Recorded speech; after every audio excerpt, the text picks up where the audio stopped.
পটল ভাজা, বরবটি মাখা,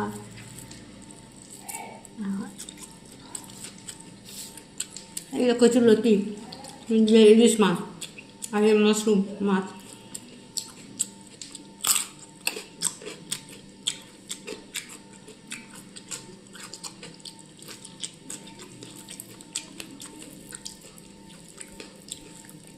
মাশরুম খুব ভালো লাগছে।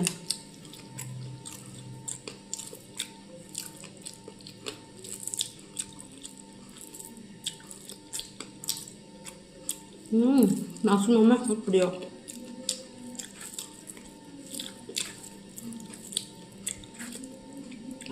যা গরম।